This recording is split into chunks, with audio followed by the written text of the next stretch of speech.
श्री कृष्णा, राधे राधे। देखिए इस उम्र में भी, ये तरफ देखो तुम, इस उम्र में भी ये भगवान की इतनी लगन लगी है कि भागवत में पहुँच रहे हैं। ये हमारे चाचा जी हैं, ये धीरे धीरे आते हैं हमारे चाचा जी भी। और ये माँ साहब कितनी बार गिर गए, चोट खा ली, लेकिन सब ईश्वर की कृपा है। ये पहुँच रहे हैं जैसे तैसे मंदिर में। और मैं भी पहुँच गई हूँ। और ये देखिए नीचे अभी तो धूप हो रही है, वहाँ तो मैं जा नहीं पाई हूँ, समय नहीं मिला। और नीचे ठीक सामने गोलजी भगवान के मंदिर में, वहाँ भी दर्शन कीजिए आप लोग। वहाँ भी हवन यज्ञ चल रहा है गोलजू के मंदिर में।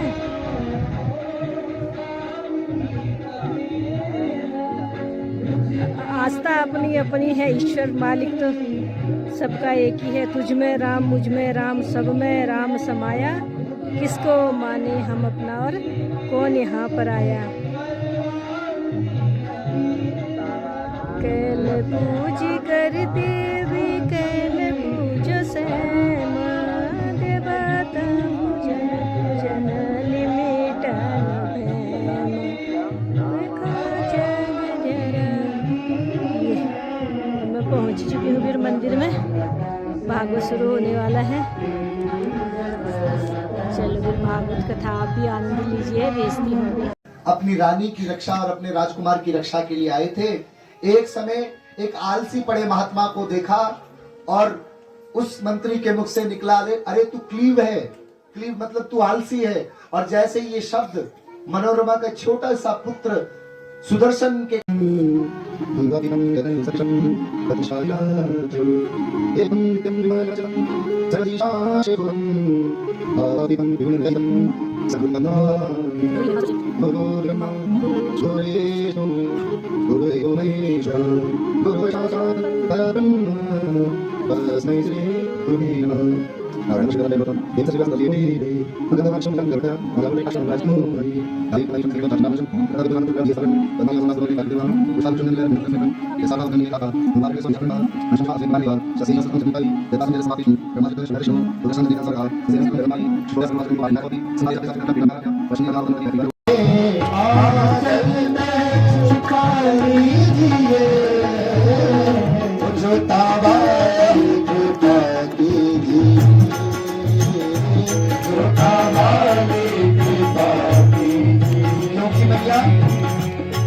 पलकों के सिंहासन पे मैंने तुझको बिठाया है। पलकों के सिंहासन पे मैंने तुझको बिठाया है।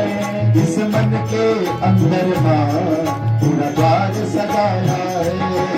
इस मन के अंदर माँ पूरा द्वार सजाया है। पलकों के सिंहासन पे मैंने तुझको बिठाया है। पलकों के सिंहासन पे मैंने तुझको बिठाया है। इस मन के अंदर माँ पूरा भवन सजाया है।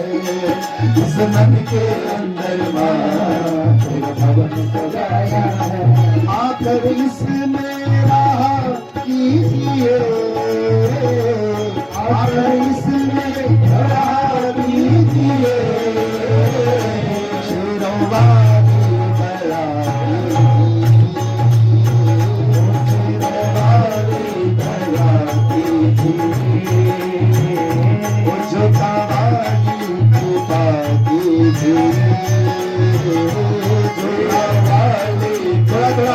पकड़ ही लेते हैं, भले ही अर्थ ना जानते हो, लेकिन उनके सामने कोई चीज बोली जाए तो वो पकड़ लेते।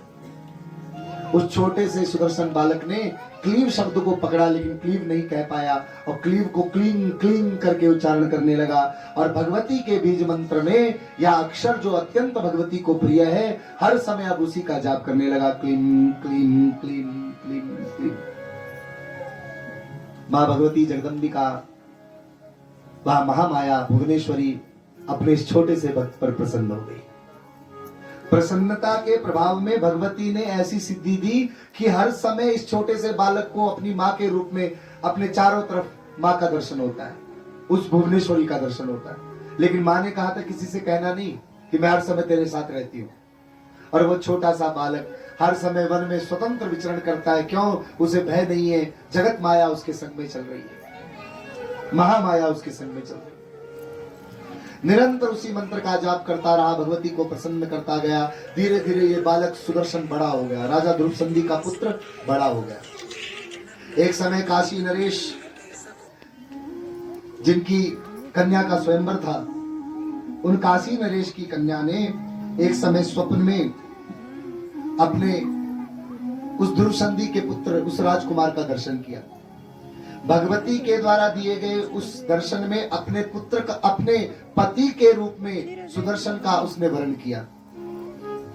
स्वयंवर की योजना थी तो स्वयं भरद्वाज मुनि के आश्रम में जाकर के भरद्वाज मुनि के आश्रम में रहने वाले इन मनोरमा के पुत्र को, सुदर्शन को जाकर के प्रस्ताव किया कि स्वामी, मैं स्वप्न में आपका वर्ण कर चुकी हूँ, भगवती ने वह स्वप्न मुझे दिया है और आप ही मेरे होने वाले पति हैं, अतः मेरे प्रस्ताव को स्वीकार करें। अमुक तिथि में काशी की भूमि पर सुंदर एक स्वयंवर का आयोजन है, वहां बड़े बड़े देश के राजकुमार वहां आएंगे। स्वयंवर में मुझे यह अधिकार है कि मैं अपनी इच्छा से राजकुमार का चयन कर सकती हूँ, इसलिए मैं आपसे निवेदन करती हूँ आप भी उस स्वयंवर में जरूर आना। यह सब भगवती की इच्छा थी।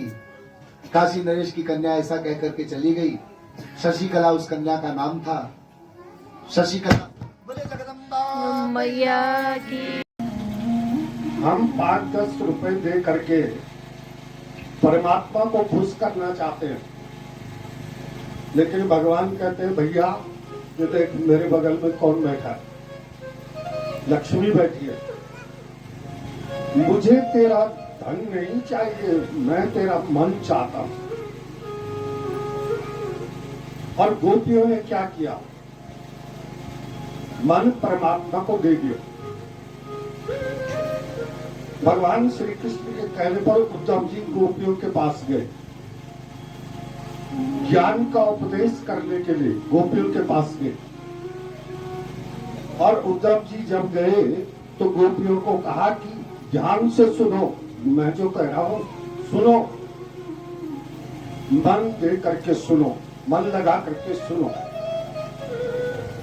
तो गोपियां कहने लगी कौन सा मन, किसका मन? अरे मन तो हमारे पास है ही नहीं। उद्धव जी ने कहा क्या? अरे तुम्हारे पास मन नहीं है? तो गोपियों ने कहा कि मन था लेकिन वो कृष्ण ले गए, अब हमारे पास मन ही नहीं है और हम सुने तो कैसे सुने? बिना मन के तो हम सुन नहीं सकते। तो उद्धव जी ने कहा तुम्हारे पास मन नहीं है? तो गोपियों ने कहा कि एक था सो गयो श्याम संग, श्याम ले गए उसको। बोले कैसे? बोले वो चोर है ना, चोर। भगवान श्री कृष्ण को गोपियां क्या कह रही? चोर कह रही। बने बसंतम नवनीत चोरम, चोराग्रगण्यम पुरुषम नमामि।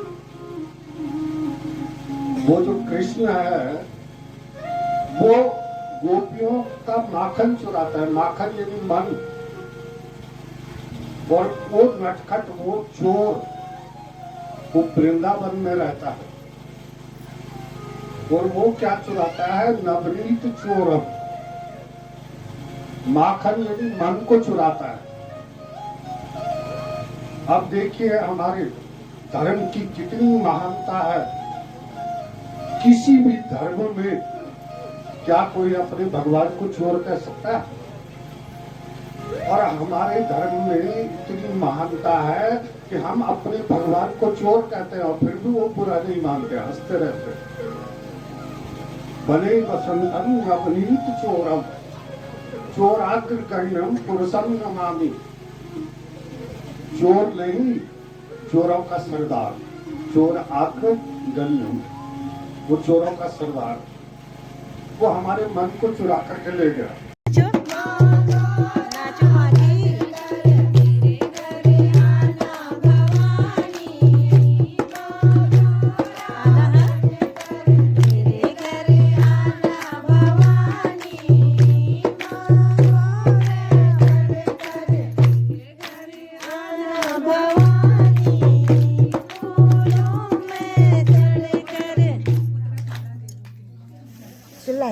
मार दो नींद उड़ेगा नींद ना तो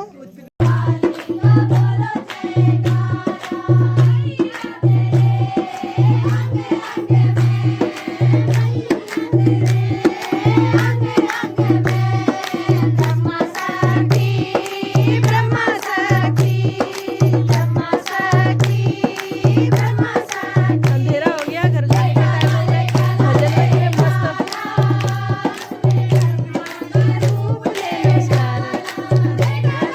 ले डाला ले डाला ले डाला, माता रूप ले डाला। इतना सुंदर भक्तिमय वातावरण है।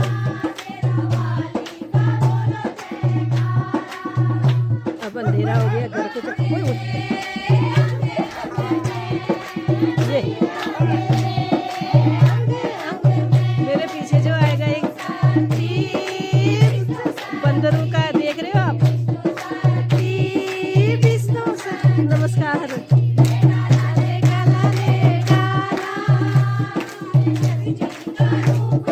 चलो फिर आज के आनंद का आनंद आप भी लेना भागवत सुन के।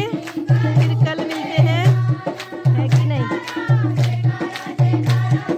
बहुत भक्तिमय आनंदमय वातावरण। बाकी सभी लोग घर को जा चुके हैं।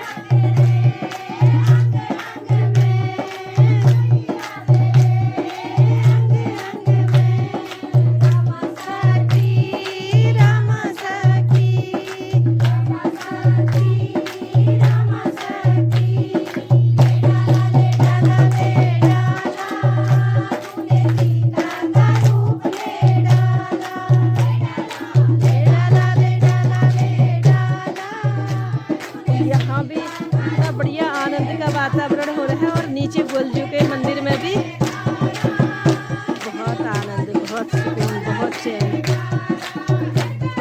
माँ जगदम्बे की कृपा सारे संसार में बना रहे, ऐसा ही भक्तिमय वातावरण सबके जीवन में बना रहे। चलो तो तुमने भागवत कथा सुनिया, हाँ फिर हो मिलूं। अब अन्या रह गयो घर ले जानो। जय श्री कृष्णा, राधे राधे।